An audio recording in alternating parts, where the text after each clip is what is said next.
बच्चों, आज के इस हिंदी के वीडियो में हम लोग पाठ 16 पानी की कहानी की पुनरावृत्ति करेंगे और इसमें पानी के विभिन्न रूपों की और उसकी यात्रा का कहाँ से वो शुरुआत करती है और कहाँ जाती है, कहाँ तक पहुँचती है और क्या क्या देखती है, वो इस पाठ के माध्यम से हम लोग जानेंगे। तो शुरू करते हैं पाठ 16 पानी की कहानी। ये बूंद जो है वो स्वयं की कहानी कह रही है। आत्मकथा की शैली में वो स्वयं अपनी आप बीती सुनाती है कि उसके ऊपर क्या क्या बीती, कौन कौन सी परिस्थितियों से वो गुजरी। तो रामचंद्र तिवारी जो है इसके लेखक हैं, श्री रामचंद्र तिवारी, और उन्होंने जो है बहुत ही सुंदर ढंग से पानी के बारे में बताया है। अब यहाँ पे हम लोग शुरू करते हैं पाठ। मैं आगे बढ़ा ही था कि लेखक कहते हैं कि मैं आगे बढ़ा ही था कि बेर की झाड़ी पर से मोती सी एक बूंद मेरे हाथ पर आ पड़ी। मेरे आश्चर्य का ठिकाना न रहा जब मैंने देखा कि ओस की बूंद मेरी कलाई पर से सरक कर मेरी हथेली पर आ गई। मेरी दृष्टि पड़ते ही वह ठहर गई और थोड़ी देर में मुझे सितार के तारों की सी झंकार सुनाई देने लगी। मैंने सोचा कि कोई बजा रहा होगा। चारों ओर देखा, कोई नहीं, और फिर अनुभव हुआ कि यह स्वर मेरी हथेली से निकल रहा है। ध्यान से देखने पर मालूम हुआ कि बूंद के दो कण हो गए हैं और वे दोनों हिल हिल कर यह स्वर उत्पन्न कर रहे हैं, मानो बोल रहे हैं, मानो कि वो बोल रहे हों। तो इस तरह से लेखक को उस पानी की बूंद की झंकार सुनाई देती है। और इसमें जो है वो उसी सुरीली आवाज़ में मैंने सुना कि सुनो सुनो, जैसे कि किसी ने सुरीली आवाज़ में लेखक से कहा हो कि सुनो सुनो। मैं चुप था। फिर आवाज़ आई, सुनो सुनो, अब मुझसे न रहा गया। लेखक कहते हैं कि मुझसे न रहा गया, मेरे मुख से निकल गया, कहो कहो। ओस की बूंद मानो प्रसन्नता से हिली और बोली, मैं ओस हूँ। वो लेखक से बात करना चाहती थी और वो कहती है कि सुनो सुनो, और लेखक ने कहा कहो कहो, और फिर ओस की बूंद खुशी के मारे वहाँ से हिली और बोली कि मैं ओस हूँ, जानता हूँ। मैंने कहा, क्योंकि लेखक देख रहे थे तो वो कहते हैं कि मैं जानता हूँ। मैंने कहा, लोग मुझे पानी कहते हैं, जल भी। मालूम है, लेखक कहते हैं कि मालूम है, मैं बेर के पेड़ में से आई हूँ। झूठी, लेखक कहते हैं झूठी। मैंने कहा और सोचा, बेर के पेड़ से क्या पानी का फवारा निकलता है? इस तरह से लेखक ने ये सोचा। बूंद फिर हिली और मानो मेरे अविश्वास से उसे दुख हुआ हो। सुनो, मैं इस पेड़ के पास की भूमि में बहुत दिनों से इधर उधर घूम रही थी। मैं कणों का हृदय टटोलती फिरती थी कि एकाएक पकड़ी गई। कैसे? मैंने पूछा। अब भाई, बूंद कैसे पकड़ी जा सकती है? तो लेखक ये जानना चाहता था कि जब वो बेर के पेड़ के आसपास थी, घूम रही थी, तो उसे कैसे पकड़ा गया। वह जो पेड़ तुम देखते हो ना, वह ऊपर से ही इतना बड़ा नहीं है, पृथ्वी में भी लगभग इतना ही बड़ा है। उसकी बड़ी जड़ें, छोटी जड़ें और जड़ों के रोए हैं। वे रोए बड़े निर्दयी होते हैं। मुझ जैसे असंख्य जलकणों को वे बलपूर्वक पृथ्वी में से खींच लेते हैं। कुछ को तो पेड़ एकदम खा जाते हैं और अधिकांश का सब कुछ छीनकर उन्हें बाहर निकाल देते हैं। क्रोध और घृणा से उसका शरीर कांप उठा। तुम क्या समझते हो कि वे इतने बड़े यूं ही खड़े हैं? उन्हें इतना बड़ा बनाने के लिए मेरे असंख्य बंधुओं ने अपने प्राण नाश किए हैं। मैं बड़े ध्यान से उसकी कहानी सुन रहा था। अब बूंद कहती है कि ये रोए बड़े निर्दयी होते हैं। जो जड़ों में छोटी छोटी उसके रोए होते हैं, टहनियाँ होती हैं, जड़ों के अंदर बड़ी जड़ें, मोटी जड़ें, पतली जड़ें होती हैं। तो वो ऐसे जल कणों को, जल की बूंदों को बलपूर्वक पृथ्वी से खींच लेते हैं, और कुछ को तो पेड़ एकदम खा जाते हैं, यानी कि पेड़ उसको इस्तेमाल कर लेते हैं, उपयोग कर लेते हैं, और अधिकांश का सब कुछ छीन कर उन्हें बाहर निकाल देते हैं। तो इस तरह से क्रोध और घृणा से उसका शरीर कांप उठा। बूंद को ये सब अच्छा नहीं लगता था, और वो कहती है कि ये सारे पेड़ क्या यूं ही ऐसे खड़े हैं? इसमें बहुत सारे हमारे बंधुओं ने, यानी कि पानी की बूंदों ने अपने प्राण नाश किए हैं, अर्थात उन पानी का उपयोग पेड़ों ने किया है, और जड़ों के माध्यम से ही जो है पेड़ों को ऊपर तना, पत्तियाँ, डालियाँ, इन सब को जड़ों के माध्यम से ही जो है वो पानी मिलता है, और वो हरे भरे रहते हैं। और लेखक इस कहानी को बड़े ध्यान से सुन रहा था। हाँ, तो मैं भूमि के खनिजों को अपने शरीर में घुलाकर आनंद से फिर रही थी, यानी कि घूम रही थी, कि दुर्भाग्यवश एक रोए से मेरा शरीर छू गया। मैं कांपी, दूर भागने का प्रयत्न किया, परंतु वे पकड़कर छोड़ना नहीं जानते। मैं रोए में खींच ली गई। फिर क्या हुआ, मैंने पूछा। मेरी उत्सुकता बढ़ चली थी। उत्सुकता यानी जानने की इच्छा। उत्सुकता का अर्थ है यहाँ पर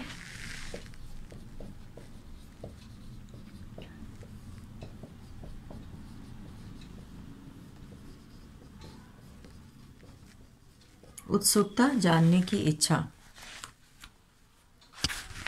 और बंधु कहते हैं भाई को।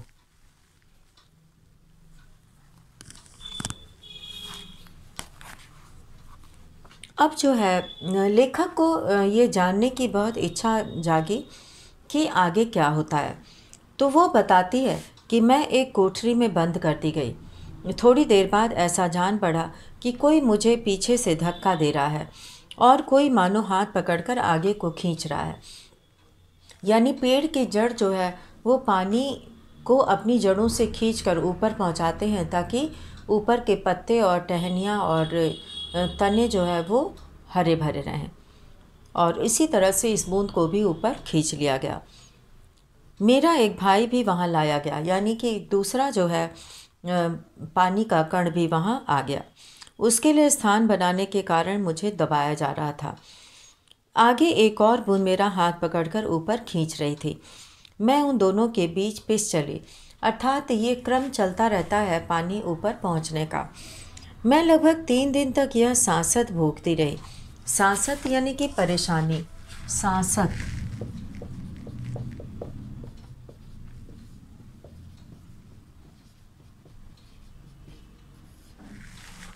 सांसत यानी परेशानी।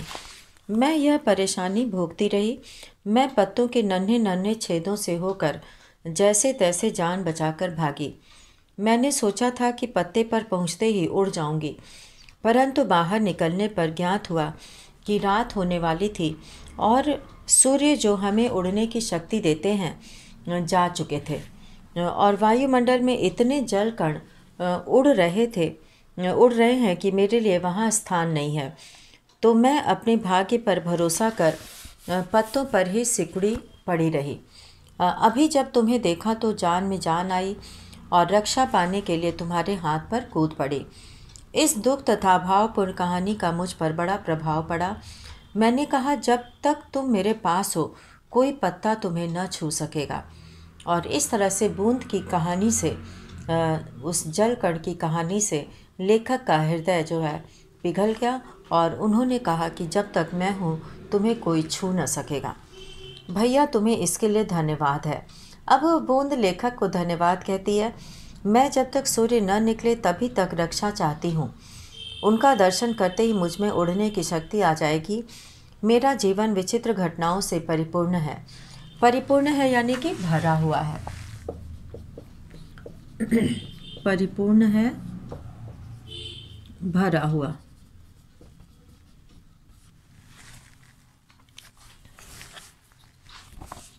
परिपूर्ण यानी भरा हुआ है।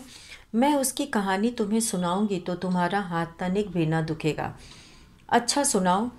बहुत दिन हुए। अब जो है बूंद अपनी पूरी कहानी सुनाने लगती है, क्योंकि वो अभी सूर्य के निकलने का इंतज़ार कर रही है और लेखक भी उसके अंदर बहुत उत्सुकता है, जानने की इच्छा है और इसलिए वो कहानी सुनना चाहता है। अच्छा सुनाओ। बहुत दिन हुए, मेरे पुरखे हद्रजन हाइड्रोजन को हद्रजन से हाइड्रोजन बनाया और ओशजन यानी ऑक्सीजन नामक दो गैसें सूर्यमंडल में लपटों के रूप में विद्यमान थी। सूर्यमंडल अपने निश्चित मार्ग पर चक्कर काट रहा था। वे दिन थे जब हमारे ब्रह्मांड में उथल पुथल हो रही थी। अनेक ग्रह और उपग्रह बन रहे थे। ठहरो, क्या तुम्हारे पुरखे अब सूर्यमंडल में नहीं हैं? हैं। उनके वंशज अपनी भयावह लपटों से अब भी उनका मुख उज्जवल किए हुए हैं। हाँ, तो मेरे पुरखे बड़ी प्रसन्नता से सूर्य के धरातल पर नाचते रहते थे। एक दिन की बात है कि दूर एक प्रचंड प्रकाश पिंड दिखाई पड़ा। उनकी आंखें चौंधियाने लगी यानी कि तेज रोशनी से आंखें बंद होने लगीं। यह पिंड बड़ी तेजी से सूर्य की ओर बढ़ रहा था। ज्यों-ज्यों पास आता जाता था, उसका आकार बढ़ता जाता था। यह सूर्य से लाखों गुना बड़ा था। उसकी महान आकर्षण शक्ति से हमारा सूर्य कांप उठा। ऐसा ज्ञात हुआ कि उस ग्रहराज से टकराकर हमारा सूर्य चूर्ण हो जाएगा। वैसा न हुआ।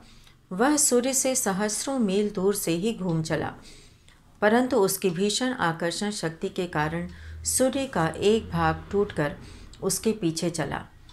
सूर्य से टूटा हुआ भाग इतना भारी खिंचाव संभाल न सका और कई टुकड़ों में टूट गया। उन्हीं में से एक टुकड़ा हमारी पृथ्वी है। यह प्रारंभ में एक बड़ा आग का गोला थी। ऐसा, परंतु उन लपटों से तुम पानी कैसे बनी? लेखक के मन में यह प्रश्न आता है कि उन लपटों से तुम पानी कैसे बनी। मुझे ठीक पता नहीं।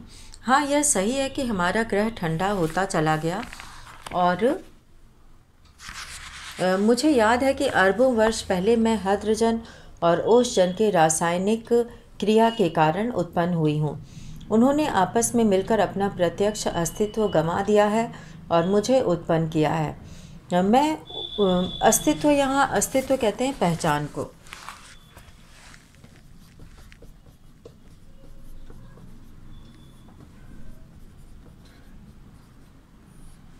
अस्तित्व यानी पहचान। अस्तित्व गंवा दिया है और मुझे उत्पन्न किया, यानी कि उनका रूप बदलकर ये रूप बन गया है। मैं उन दिनों भाप के रूप में पृथ्वी के चारों ओर घूमती फिरती थी। उसके बाद न जाने क्या हुआ। जब मुझे होश आया तो मैंने अपने को ठोस बर्फ के रूप में पाया। मेरा शरीर पहले भाप रूप में था, वह अब अत्यंत छोटा हो गया था और वह पहले से कोई 17वां भाग रह गया था। मैंने देखा कि मेरे चारों ओर मेरे असंख्य साथी बर्फ बने पड़े थे। जहाँ तक दृष्टि जाती थी, बर्फ के अतिरिक्त कुछ दिखाई न पड़ता था। जिस समय हमारे ऊपर सूर्य की किरणें पड़ती थीं तो सौंदर्य बिखर पड़ता था। हमारे कितने साथी ऐसे भी थे जो बड़ी उत्सुकता से आंधी में ऊंचा उड़ने, उछलने कूदने के लिए कमर कसे तैयार बैठे रहते थे। बड़े आनंद का समय रहा होगा वहाँ। बड़े आनंद का, कितने दिनों तक? कई लाख वर्षों तक। यानी कि कहने का मतलब ये है कि पृथ्वी पर पानी का जो जमाव था, पानी की जो कहानी थी, वो लाखों वर्ष तक बनी रही। कई लाख। हाँ, चौंको नहीं। मेरे जीवन में 200 वर्ष दाल में नमक के समान भी नहीं है। मैंने ऐसे दीर्घजीवी से वार्तालाप करते जान अपने को धन्य माना और ओस की बूंद के प्रति मेरी श्रद्धा बढ़ चली। दीर्घजीवी यानी कि बहुत अधिक समय तक जीवित रहने वाला।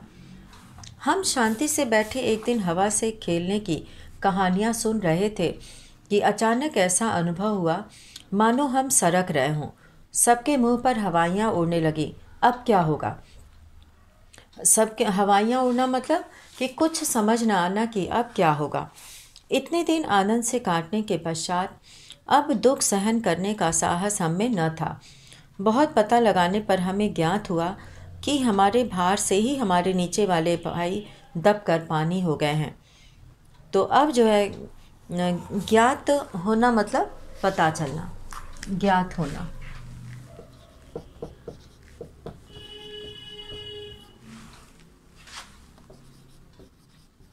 पता चलना।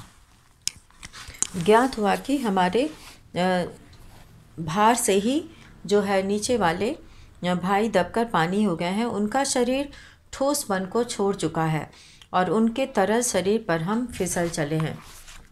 मैं कई मास समुद्र में इधर उधर घूमती रही। फिर एक दिन गर्म धारा से भेंट हो गई। धारा के चलते अस्तित्व को ठंडक पहुंचाने के लिए हमने उसकी गर्मी सोखनी प्रारंभ कर दी और इसके फलस्वरूप मैं पिघल पड़ी और पानी बनकर समुद्र में मिल गई। समुद्र का भाग बनकर मैंने जो दृश्य देखा वह वर्णनातीत है।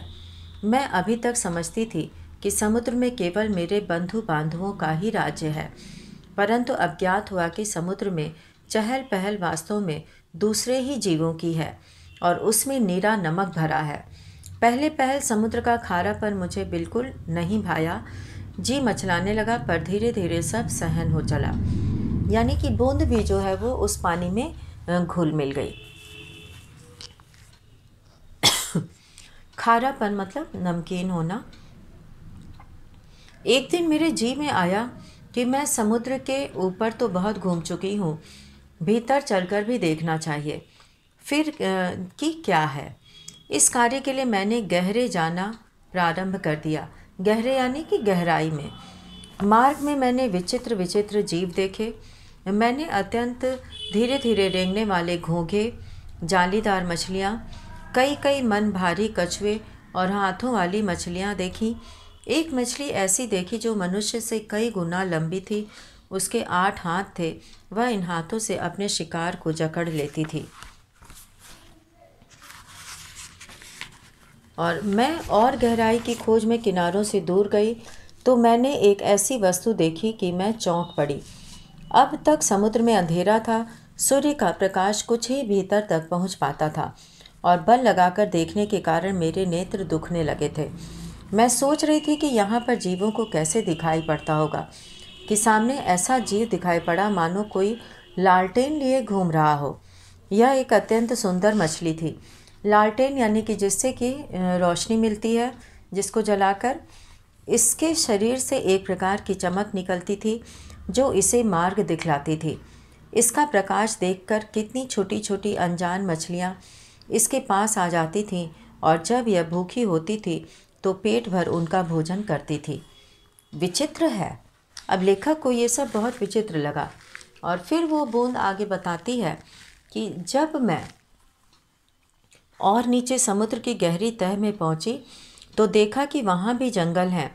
छोटे ठिंगने मोटे पत्ते वाले पेड़ बहुतायत से उगे हुए हैं। बहुतायत मतलब बहुत अधिक मात्रा में। बहुतायत बहुत अधिक।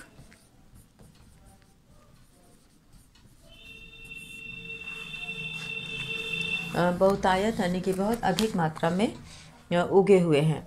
वहाँ पर पहाड़ियाँ हैं, घाटियाँ हैं। इन पहाड़ियों की गुफाओं में नाना प्रकार के जीव रहते हैं जो निपट अंधे तथा महा आलसी हैं। निपट अंधे मतलब बहुत अधिक जो है अंधे और महा आलसी हैं। यह सब देखने में मुझे कई वर्ष लगे। जी में आया कि ऊपर लौट चलें, परंतु प्रयत्न करने पर जान पड़ा कि यह असंभव है। मेरे ऊपर पानी की कोई 3 मील मोटी तह थी। मैं भूमि में घुसकर जान बचाने की चेष्टा करने लगी। यह मेरे लिए कोई नई बात न थी। करोड़ों जल कण इसी भांति अपनी जान बचाते हैं और समुद्र का जल नीचे धंसता जाता है। मैं अपने दूसरे भाइयों के पीछे पीछे चट्टान में घुस गई। कई वर्षों में कई मील मोटी चट्टान में घुसकर हम पृथ्वी के भीतर एक खोखले स्थान में निकले। खोखले यानी कि खाली।